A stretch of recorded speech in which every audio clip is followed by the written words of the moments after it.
Another magic trick from the worst administration in history, making the middle class disappear.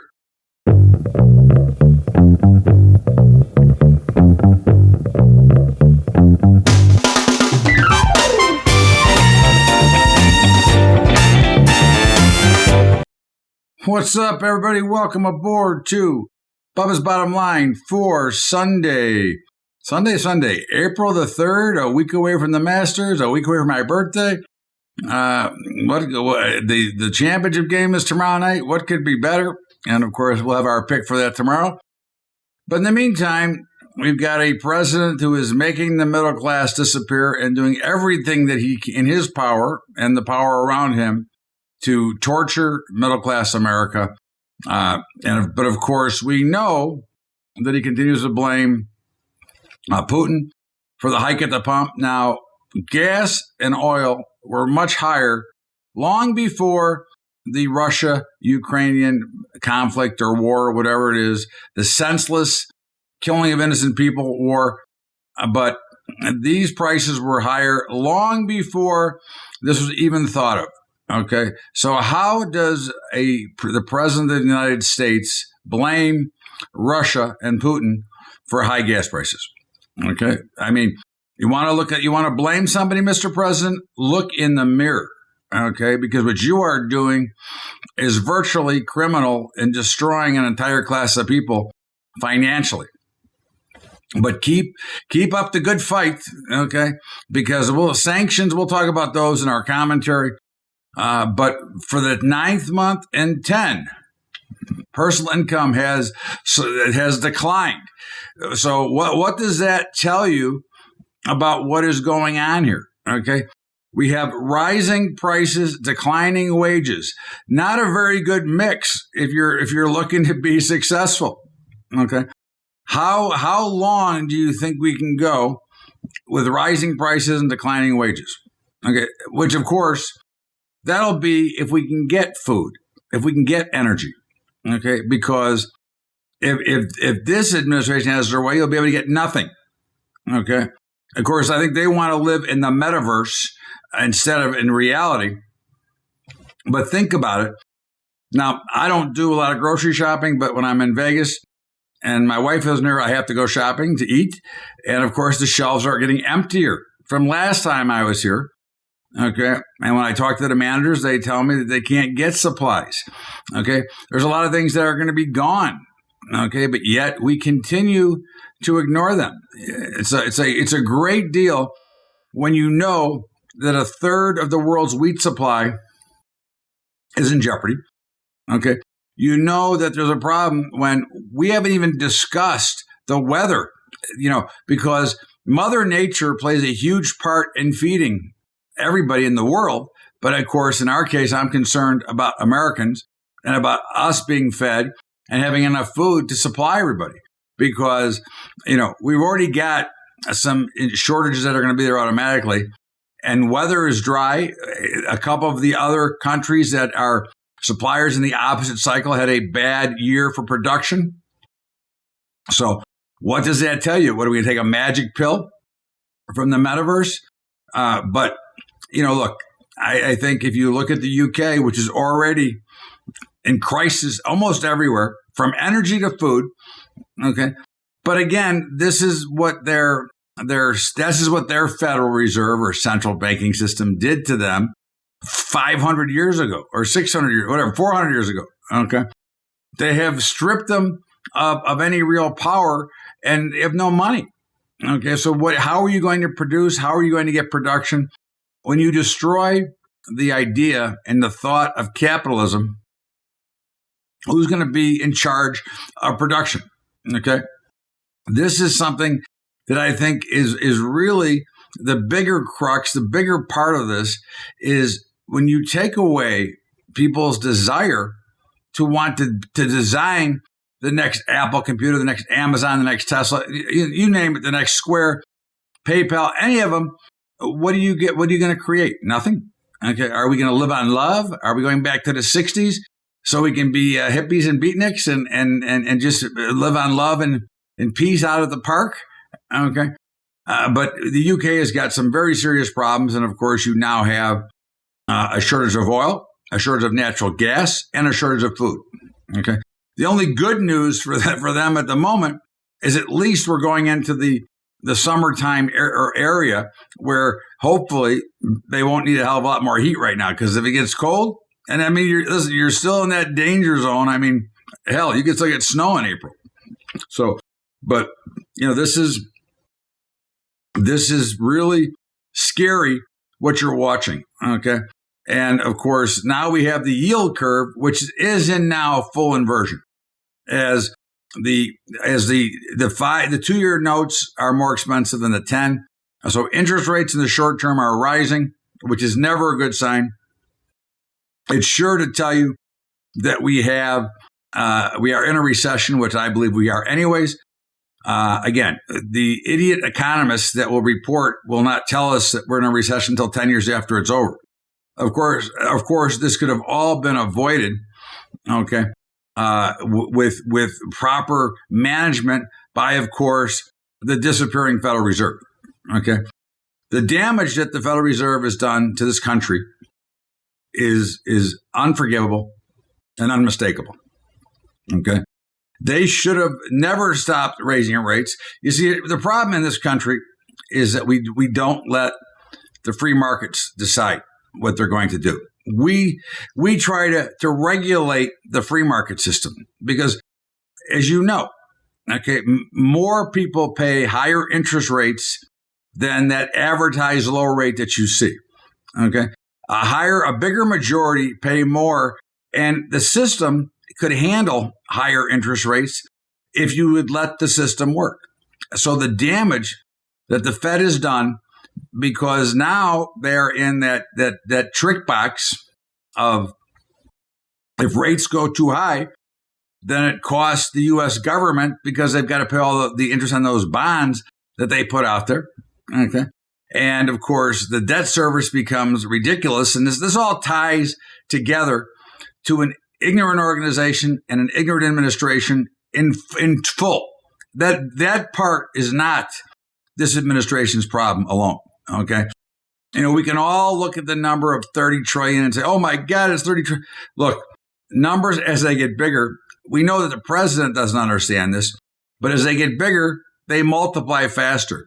And that's why gasoline is $8 in some places in California. That's why it's $5.20 in Las Vegas. Talk about a heart attack. Okay. But again, when you have tax on gasoline, okay, and let's say it's a 20% tax, obviously, if it goes from 1 to 2, the tax doubles from 20 to 40.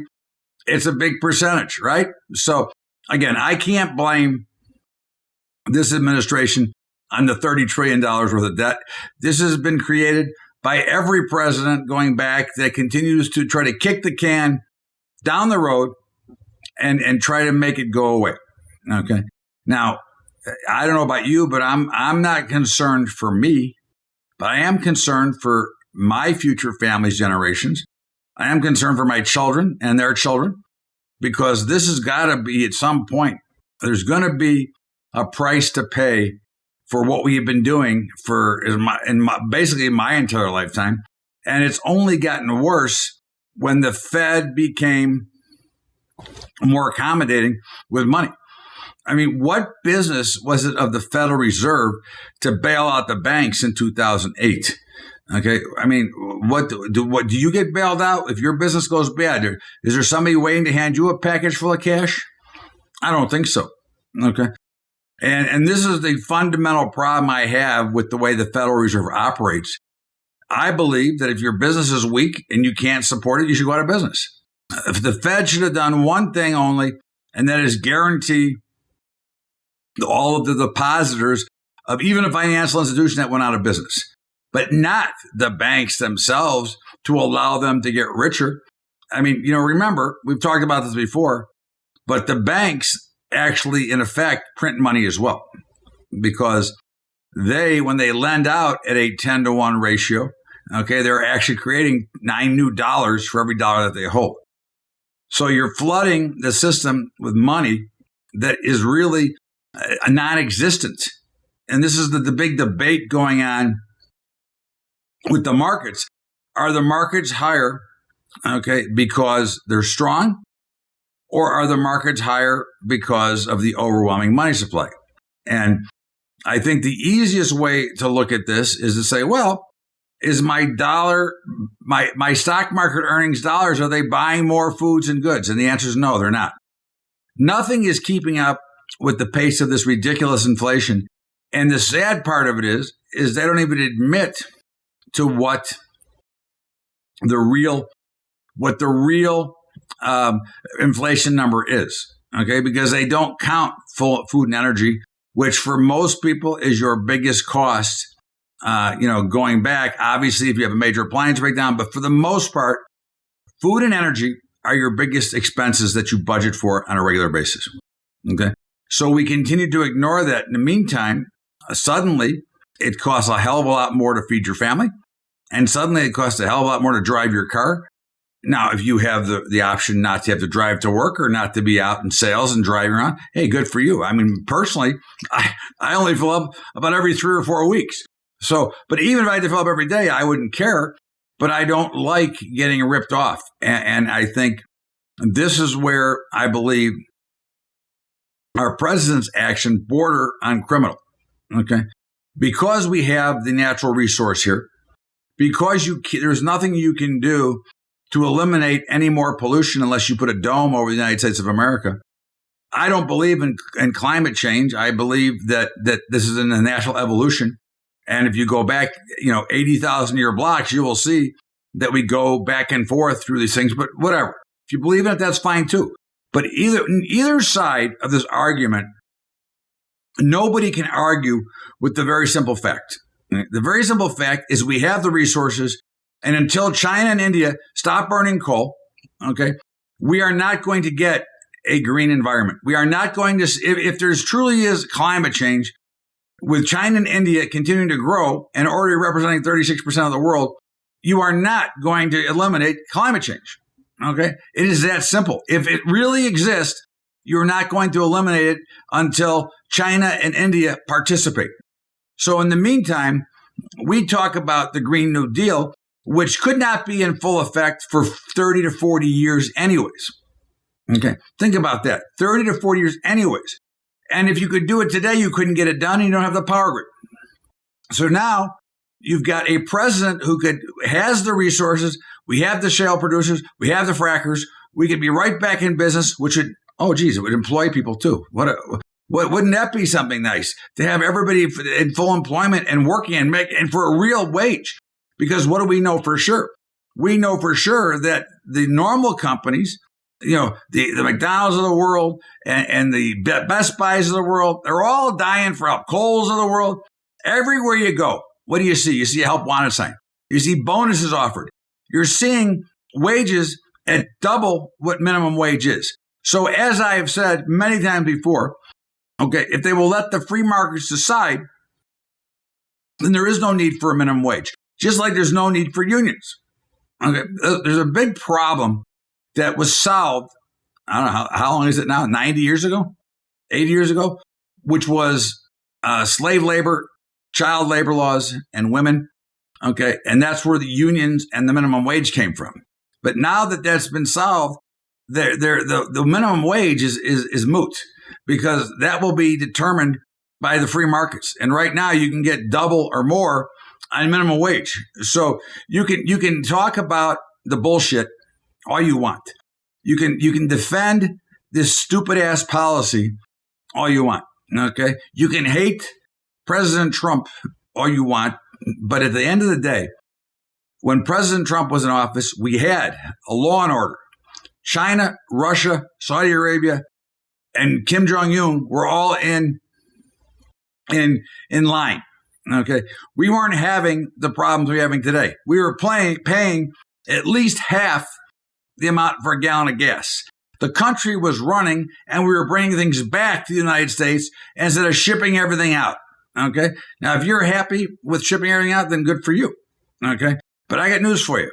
To me, we are giving up not only our middle class, we are giving up our power, we are giving up our potential to remain the world's reserve currency, And we are now vulnerable to attacks from other countries with the weakening of this nation that is being perpetrated by this moronic administration. This is Bubba's Bottom Line. Todd Bubba Horowitz. We're going to stop out here for a break, and we'll be right back with more after the break. Well, kids, that was fiery. In the meantime, again, you can tell that I'm a little angry about what's going on in this country. And again, I'm not political, but I do not like what's going on. But in the meantime, we've got some partners that obviously we encourage you to check them out because A, we vetted them, we use them. And of course, they help support the show. But certainly, Capital Trading Group, in fact, yesterday we did our Day Traders Dream webinar and had great success. And of course, CTG is the partner in that. They're going to do the executions. But they're great in the futures market to begin with. And they're great. They have the best customer service I've ever dealt with other than me. Okay. And the brokerages, there's none better. They answer the phone, no voicemail, jail, crap. In the meantime, check them out. info.capitaltradinggroup.com/Bubba. Listen, they handle all my accounts. They've got some great products. Okay. That's info.capitaltradinggroup.com/Bubba. And of course, Trader.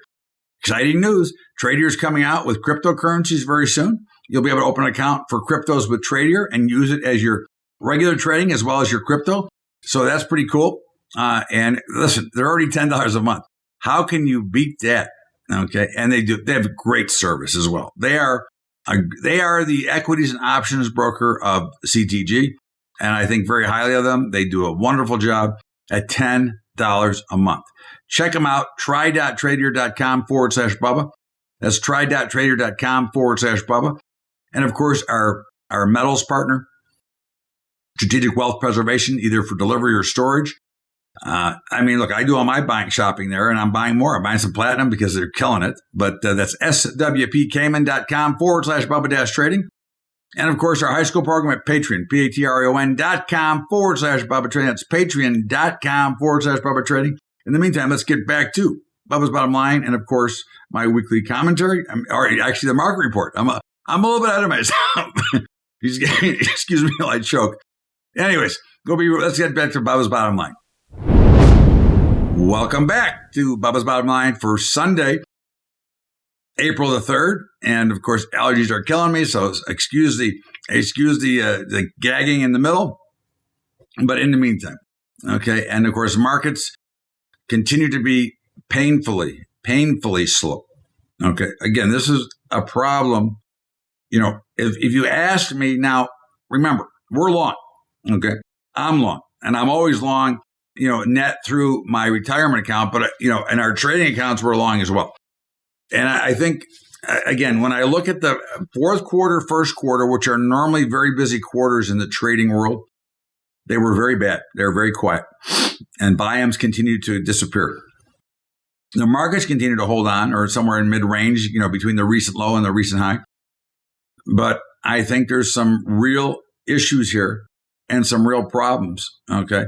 If you ask me, now this is just my opinion, and then I'll give you my positions, but my opinion and positions are not in kind today. Okay. But I will stay in my positions the way they are because I do not use my opinion when it comes to trading. But I will tell you that to me, this reminds me of a boxing match where the champ is so far superior to the challenger that he's just like carrying him for a couple of rounds, okay, before they whack him. And I think that's what's happening in these markets here. I think that the funds and the money that wants to get short is letting the bulls who refuse to get in for 10 years, who now believe that it's safe, and letting them jump in. And I think they're going to give them a good ass whipping. But we'll see. Again, I'm not predicting anything.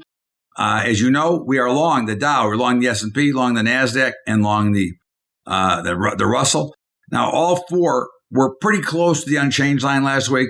We had a big upstart to the week. We came down late with another crappy jobs number, okay, because we can't get anybody to work. And that number is not even accurate because it doesn't count the people who came off the roll. But either way, okay, as we look at it, okay, all of them had, I think the Dow was marginally lower and everything else was marginally higher. We're long across the board. That has not changed. Okay. Gold, silver, and platinum. Now, we don't trade platinum anymore because it's not liquid enough for us, but I do own it. But from a trading standpoint, we're still short gold and we're still short silver. Silver is actually looks like it's in trouble now. Gold looked like it was in bigger trouble. Now silver looks like it's in trouble. I think the key to watch is 2450 on silver and 1900 in gold. But I think they're going lower. Okay. Again, I think they're not going higher until gold can close above 1960 and silver can close above 2450. $26. Okay. So we're short. Now, again, that would not prevent me from buying physical metals. Okay. I always buy physical metals all the time that I'm putting away. I'm not trading those. I'm investing in those. Oil had a rough week last week as well. It finally closed again below 100. But, look, this kind of action is going to happen. And of course, the genius is talking about taking 1 million barrels a day out of the SPR, which is laughable. Okay. Just let's empty our supply for wartime, which is what the SPR is for. In the meantime, I think crude is just in a wide trading range. We're still long. I'm expecting all-time new highs. And I think, depending on what happens here, there's a possible run at 200. But we're long for now. And again, if it gets to the short side, I'll get to the short side. I have no problem either way. Okay. The dollar, we reversed to short. It's up higher. It's up near, the buck or near par, as they call it. But I think that, suddenly we're starting to see a little bit of weakness. So we actually trended out and reversed it. Bitcoin, it had a pretty much of a flat week, but has come nicely up and popped. And I think that there's some real stuff to look at in the crypto space. And I think it's only getting bigger. Suddenly there's going to now be options on the micros of cryptos. So, again, we're now seeing it can become more accepted. And I think it's really pretty good. Natural gas, amazing. Okay. It's almost at $6 now. Okay. It hasn't seen this price at this time of year. I can't remember ever. Okay. Now, again, that all relates back to our crappy energy policy. Okay. And our refusal to take it ourselves when it's sitting there waiting for us to go and grab it. Okay. We're still long, of course. Copper is in this thin trading range. We're short. It's going to make a big move, and hopefully it'll be down because the levels are razor thin right now. Okay, but bonds and notes, they had a little bit of a pop last week, and again, I don't think it's a surprise. Markets don't go straight up or straight down. Interest rates are going higher. Bonds are going lower, but there's going to be some rallies.